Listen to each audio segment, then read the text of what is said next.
हम last unit पढ़ रहे थे, थर्ड यूनिट हमारी चल रही थी जी, रिंग का टॉपिक। रिंग का टॉपिक हमारा कंप्लीट हो चुका है सॉरी। अब हम उसका नेक्स्ट पोर्शन पढ़ रहे हैं कि उपवलय क्या होती है। हमने वलय तो पढ़ ली थी, यूनिट थर्ड ही है, लेकिन उसका आगे का पोर्शन है 8th चैप्टर उपवलय कि उपवलय क्या होता है, और इसमें हम विभाग क्षेत्र भी पढ़ेंगे। ठीक है, तो सबसे पहले हम देखते हैं उपवलय। जिस तरीके से आपने ग्रुप पढ़ा था, मैं उसी आपको एक बार डेफिनेशन में रिपीट करती हूँ। तो उसके बाद आपने उपग्रुप पढ़ा था। उपग्रुप ये था कि वो ग्रुप का एरिक्त उपसमुच्चय होता है, तो वो ग्रुप का अगर स्वयं में भी एक ग्रुप होता है। यहाँ पर उपवलय भी वही होती है वलय के साथ कि यहाँ पे संक्रिय संवृत होनी चाहिए। देखिए उपवलय, यदि एस वलय आर का एक एरिक्त उपसमुच्चय है तो एस को वलय आर का उपवलय कहते हैं यदि एस आर की द्विचर संक्रियाओं के लिए संवृत हो, अर्थात for all A B belongs to S के लिए अगर A belongs to S, B belongs to S, it's implies A plus B belongs to S, A belongs to S, B belongs to S, it implies A dot B is also belongs to S, तथा इन प्रेरित द्विचर संक्रियाओं के लिए S स्वयं एक वलय हो। देखिए उपवलय क्या होता है, मेरे पास R है जो कि क्या है, एक वलय है। S उस वलय का क्या है, एरिक्त उपसमुच्चय, यानी इसमें कम से कम एक एलिमेंट तो है, तब S R का उपवलय कहलाता है अगर वो R की द्विचर संक्रियाओं के लिए संवृत हो। R की यानी R में जो आपको संक्रिया दी हुई है उन्हीं संक्रियाओं के लिए S भी कैसा हो, संवृत हो। और R वलय है हमें पता है, और उसमें कौन सी संक्रिया होती है, योग संक्रिया और गुणन संक्रिया। तो यानी S R की योग और गुणन संक्रिया के लिए कैसा हो, संवृत हो। यानी अगर A और B S के एलिमेंट है तो A प्लस B भी S के एलिमेंट होने चाहिए, A और B S के एलिमेंट है तो A डॉट B भी S का एलिमेंट होना चाहिए। तो वो क्या कहलाता है, S R का उपवलय कहलाता है। साथ ही R इन संक्रियाओं के लिए S इन संक्रियाओं के लिए खुद भी क्या होना चाहिए, एक वलय होना चाहिए। यानी जब आप S को उपवलय प्रूफ करोगे तो S ऑलरेडी एक वलय है, उसे उपवलय प्रूफ करने के लिए। आगे बात समझिए, तो एस आर का एक एरिक्त उपसमुच्चय है, एस आर का उपवलय कहलाता है अगर ये आर की द्विचर संक्रियाओं के लिए संवृत हो और इन प्रेरित द्विचर संक्रियाओं के लिए एस स्वयं भी क्या हो, एक वलय हो। क्लियर है ये डेफिनेशंस। नाउ देखिए आर की कम से कम दो उपवलय होती है, एक आर स्वयं होता है, दूसरा जीरो योग का तत्समक अवयव, इन्हें विषम उपवलय कहते हैं। देखिए जिस तरह से आपने उपग्रुप भी पढ़ा था कि हर ग्रुप के कम से कम दो उपग्रुप तो होते ही होते हैं, वहां पे भी तत्समक अवयव था और स्वयं ग्रुप था। यहाँ पर भी जो वलय होती है उसकी कम से कम दो उपवलय तो होती ही होती हैं। एक तो आर है वो खुद उपवलय होता है, दूसरा जीरो, और जीरो क्या है, योग का तत्समक अवयव है। ठीक है, तो आर की कम से कम दो उपवलय तो होती ही होती है, एक आर स्वयं होता है, दूसरा शून्य योग होता है। ये दोनों क्या कहलाते हैं, विषम उपवलय कहलाते हैं। और अगर इन दोनों के अलावा आर का कोई और उपवलय है तो वो क्या कहलाता है, उचित उपवलय कहलाता है। तो आर की कम से कम दो उपवलय होती है, एक आर स्वयं है, दूसरा जीरो, इन्हें विषम उपवलय कहते हैं। इन दोनों के अतिरिक्त जो भी वलय आर की उपवलय होती है वह उचित उपवलय कहलाती है। क्लियर है। अब हम एक एग्जाम्पल देखो, वलय एस है, ठीक है, मोडुलो 6 के साथ दिया हुआ है, जहां एस के एलिमेंट है 0 2 4, ये आर इसमें मोडुलो 6 है, इसकी उपवलय है जहां आर 0 से लेके 5 तक है। देखो एस दिया हुआ है, एस इस आर की उपवलय है और संक्रिय दी हुई है मोडुलो के साथ, मोडुलो 6 है, योग के साथ भी 6 और गुणन भी 6 है। क्लियर है। अब देखिए आपको संवृत होना चाहिए, आप यहां से कोई भी दो एलिमेंट ले लीजिए, ठीक है, जैसे दो एलिमेंट, पहले योग के लिए बात करती हूँ, 4 और 2 6, 6 माइनस 6 0, आर में एस में बिलोंग कर रहा है, और एस आर का उपसमुच्चय सबसे पहले हमने ये देख लिया। अब आर की संक्रियाओं के लिए संवृत होना चाहिए, पहले योग संक्रिया के लिए कोई भी दो एलिमेंट को जोड़कर देखिए एस का ही एलिमेंट मिलेगा, 0 + 2 2, 2 + 4 6, यानी 0, 0 + 4 4 मिल गया। अब गुणन के लिए बात करते हैं, 0 × 2 0 और 0 × 4 0 बिलोंग कर गया, 0 2 × 4 8, और 8 को 6 से डिवाइड करोगे तो रिमाइंडर कितना बचेगा, 2 एग्जिस्ट कर रहा है। तो यानी ये एस क्या है, आर की उपवलय है और ये स्वयं भी एक वलय है। क्लियर है। अब हमारी एक थ्योरम देखिए, ये थ्योरम इंपॉर्टेंट है, क्यों है इंपॉर्टेंट, क्योंकि हम जब आगे के क्वेश्चंस करेंगे जो ये थ्योरम है इसी के अकॉर्डिंग हमारे क्वेश्चन सॉल्व होंगे, ना कि इस अकॉर्डिंग सॉल्व होंगे। देखिए माना कि आर एक वलय है और एस आर का एक एरिक्त उपसमुच्चय है, सिद्ध कीजिए कि एस एक उपवलय होगी यदि और केवल यदि A belongs to S, B belongs to S, तो it's implies A minus B belongs to S, और A belongs to S, B belongs to S, तो A dot B also belongs to S। यदि और केवल यदि, ये क्या कह रहा है, R मेरी एक वलय है और S R का एरिक्त उपसमुच्चय है। मुझे जो प्रूफ करना है वो कि अगर S R की उपवलय है तो ये दोनों कंडीशन सेटिस्फाई होंगे चाहिए, और अगर ये दोनों प्रतिबंध सत्य है तो S क्या हो, R का उपवलय होना चाहिए। तो R एक वलय है, S R का एरिक्त उपसमुच्चय है। हमें प्रूफ करना है कि S उपवलय होगी यदि और केवल यदि A minus B belongs to S और A dot B belongs to S for all A B belongs to S के लिए। ठीक है ना। अब सबसे पहले मैं मानकर चलती हूं कि S R का उपवलय, तो प्रतिबंध की आवश्यकता देखिए। माना S वलय R का उपवलय है, मान लिया मैंने, जो S है वो क्या है, वलय R का उपवलय है। तब हमें सिद्ध करना है कि प्रतिबंध 1 व 2 सत्य है। तो मुझे अगर S R का उपवलय है तो मुझे क्या प्रूफ करना होगा कि प्रतिबंध 1 और 2 सत्य है। देखिए आपने पढ़ा है कि S उपवलय है, तो इसके S उपवलय है, अगर S उपवलय है तो वो खुद भी क्या होती है, एक वलय ही होती है, क्योंकि हमने यहाँ पर यही पढ़ा था कि इन चक्र S क्या सेम एक वलय है।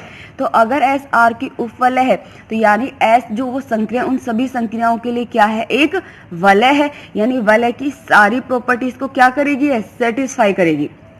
तो देखिए A माना A belongs to S, B belongs to S, इट्स simple A belongs to S minus B belongs to S। क्यों? क्योंकि S उपवलय है और यानी ये स्वयं में एक वलय है और इसके प्रत्येक अवयव के योग का, योग संक्रिया का प्रतिलोम अवयव S में विद्यमान है। तो A लगाइए डेफिनेशन कि योग और गुणन संक्रिया के लिए समर्थ होना चाहिए था। A plus of minus B belongs to S, यानी A minus B belongs to S for all A belongs to S, B belongs to S। First condition satisfy. दूसरी कंडीशन, यहाँ देखिए योग संक्रिया S में संवृत है, इसलिए ये प्रॉपर्टीज लगाइए। दूसरी गुणन संक्रिया भी क्या है, S में संवृत है, तो A belongs to S, B belongs to S, A dot B belongs to S। यानी अगर S मेरा उपवलय है तो प्रतिबंध 1 और 2 दोनों ही क्या हैं, सत्य है। अब मुझे प्रूफ करना है कि अगर प्रतिबंध 1 और 2 सत्य है तो S क्या हो, R की उपवलय हो। S R की उपवलय यानी उसके उपवलय की कंडीशंस प्रूफ करनी है, यानी वो स्वयं में एक वलय। तो सबसे पहले वलय की 6 कंडीशन प्रूफ करोगे, फिर उसे उपवलय प्रूफ करोगे, तो यानी जो दो संक्रियाओं के सापेक्ष क्या होनी चाहिए, वो संवृत होना चाहिए। हमें ये पूरा प्रूफ करना होगा। तो देखिए हमने मान लिया कि प्रतिबंध 1 और 2 सत्य है, तब हमें सिद्ध करना है कि S वलय R का उपवलय है। सबसे पहले माना A belongs to S, A belongs to S, मैंने A ही S को एलिमेंट करवाया। प्रतिबंध 1 से क्या था, A minus B belongs to S, तो यानी B की जगह भी क्या है, A माइनस से किसको बिलोंग करेगा, S को, यानी 0 बिलोंग्स टू S, यानी योग संक्रिया का तत्समक अवयव S में विद्यमान है। क्लियर है। नाउ अब देखिए योग संक्रिया का तत्समक अवयव विद्यमान है इसमें, तो अब ले सकती हूँ माना 0 belongs to S, A belongs to S, तो 0 minus A belongs to S, प्रतिबंध 1 से तो minus A belongs to S, यानी योग संक्रिया का प्रतिलोम अवयव भी क्या है, S में विद्यमान है। यहाँ मैं वलय की 6 प्रॉपर्टीज को प्रूफ करूंगी और उन 6 प्रॉपर्टीज के साथ साथ मैं इन दोनों को भी प्रूफ करूंगी उपवलय के लिए। नाउ नेक्स्ट देखिए, मैंने मान लिया कि A belongs to S, B belongs to S। अब चूंकि योग का प्रतिलोम अवयव S में विद्यमान है, तो A बिलोंग्स टू S, तो B का प्रतिलोम अवयव भी S में विद्यमान होगा, minus B belongs to S। प्रतिबंध 1 से A minus of minus B belongs to S, यानी A plus B belongs to S, यानी योग संक्रिया S में कैसी है, संवृत है। क्लियर है। नाउ नेक्स्ट प्रतिबंध 2 से, आपको जो प्रतिबंध 2 दिया हुआ है वो देखिए क्या है, A belongs to S, B belongs to S और A dot B belongs to S, और हम मानकर चल रहे हैं कि प्रतिबंध 1 और 2 सत्य है, तो प्रतिबंध 2 से गुणन संक्रिया S में कैसी है, संवृत है। क्लियर है। अब बचा साहचर्य, क्रम विनिमय और बंटनता। चूंकि S क्या है, R का उपसमुच्चय है, अगर S R का उपसमुच्चय R एक वलय है और वलय है तो वो वलय में उसका साहचर्य, बंटनता और क्रम विनिमयता तीनों की प्रॉपर्टी सेटिस्फाई है, तो और S का हर एक एलिमेंट R में उपस्थित है, तो यानी S भी क्या है, साहचर्यता, क्रम विनिमयता और बंटनता के नियम का तीनों का पालन करेगा। तो चूंकि S is subset of R, यानी S R का उपसमुच्चय है, इसलिए योग संक्रिया के सापेक्ष क्रम विनिमयता, साहचर्यता और बंटनता के नियम भी एस में सत्य है। तो यानी एस भी क्या है, वलय आर के सभी प्रतिबंधों को संतुष्ट करता है, तो इसलिए एस क्या है, आर की उपवलय है। तो ये दोनों कंडीशन सेटिस्फाई हो गई कि अगर एस की आर का उपवलय है तो ये प्रतिबंध सत्य है, और अगर ये प्रतिबंध सत्य है तो एस क्या है, आर का उपवलय। तो अब हमें जो भी क्वेश्चंस दिए होंगे कि सिद्ध कीजिए कि ये इसका उपवलय है, तो हम इस प्रॉपर्टी से सेटिस्फाई करेंगे। ये गुणन के लिए भी ऑपरेट होती है और योग संक्रियाओं के लिए, दोनों के लिए ही ऑपरेट होती है। क्लियर है। नाउ नेक्स्ट थ्योरम है, सिद्ध कीजिए कि दो उपवलयों का सर्वनिष्ठ भी एक उपवलय होता है। क्या कह रहा है स्टेटमेंट कि हमारे पास दो उपवलय है और उन दोनों उपवलयों का इंटरसेक्शन भी क्या होता है, एक उपवलय होता है। ये कंडीशन मुझे प्रूफ करनी है। तो सिद्ध कीजिए कि दो उपवलयों का सर्वनिष्ठ भी एक उपवलय होता है। अब इसे प्रूफ करने के लिए मेरे पास क्या होना चाहिए, दो उपवलय होना चाहिए। तो मैंने मान लिया कि एस और टी क्या है, वलय आर की दो उपवलय है, और मुझे क्या प्रूफ करना है कि एस इंटरसेक्शन टी वो क्या है, आर की उपवलय है। ठीक है, तो माना एस तथा टी आर की दो उपवलय है, तब हमें सिद्ध करना है कि एस इंटरसेक्शन टी भी आर की एक उपवलय है। नाउ अब मान लिया कि ए और बी क्या है, एस इंटरसेक्शन टी के कोई दो अवयव है, यानी इस एस इंटरसेक्शन टी के कोई दो अवयव मान लिए। तो ए अगर एस इंटरसेक्शन टी में बिलोंग कर रहा है तो ए एस में भी बिलोंग करेगा और टी में भी बिलोंग करेगा। इसी तरीके से अगर बी एस इंटरसेक्शन टी में बिलोंग कर रहा है तो बी एस में भी बिलोंग करेगा और बी टी में भी बिलोंग करेगा। नाउ अब देखिए यहाँ पे, चूंकि ए एस का एलिमेंट है, बी भी एस का एलिमेंट है और एस क्या है, आर की उपवलय है। तो अभी मैंने दो प्रतिबंध पढ़े थे, उन दोनों प्रतिबंधों से मैं क्या लिख सकती हूँ, देखिए ए एस का एलिमेंट है, बी भी एस का एलिमेंट है और एस आर की उपवलय है। हमने पढ़ा था अगर एस आर की उपवलय तो दो प्रतिबंध सत्य होते दोनों, तो उससे लिख सकती हूँ A minus B belongs to S और A dot B is also belongs to S. अब है कि अगर A belongs to T, B belongs to T और T वलय R की उपवलय, तो उन्हीं प्रतिबंध से A minus B belongs to T और A dot B is also belongs to T. ये समीकरण 1 और समीकरण 2। देखिए समीकरण 1 और 2 में A माइनस बी S में भी बिलोंग कर रहा है और T में बिलोंग कर रहा है, तो ये इसके इंटरसेक्शन में बिलोंग करेगा, S इंटरसेक्शन T में। A डॉट बी S में बिलोंग कर रहा है, T में भी बिलोंग कर रहा है, तो A dot B S intersection T में भी बिलोंग करेगा। तो समीकरण 1 और 2 से A minus B is also belongs to S intersection T और A dot B is belongs to S intersection T। दोनों प्रॉपर्टी सेटिस्फाई, यानी S इंटरसेक्शन T क्या आर की उपवलय है। अब मुझे एक चीज ये भी दिखानी होगी कि जो S इंटरसेक्शन T है वो कैसा हो, अरिक्त उपसमुच्चय होना चाहिए R का, क्योंकि पहली डेफिनेशन यही है।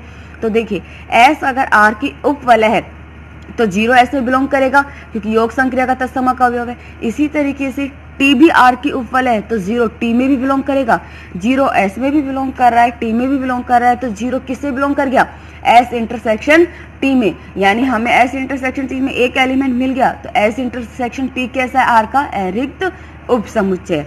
अतः for all A belongs to S intersection T, B belongs to S intersection T के लिए A minus B belongs to S intersection T और A dot B belongs to S intersection T, यानी S intersection T क्या है, वलय R की उपवलय है। क्लियर है। तो ये था, आगे की हम नेक्स्ट लेक्चर में पढ़ेंगे जो डेफिनेशंस और थ्योरम्स है।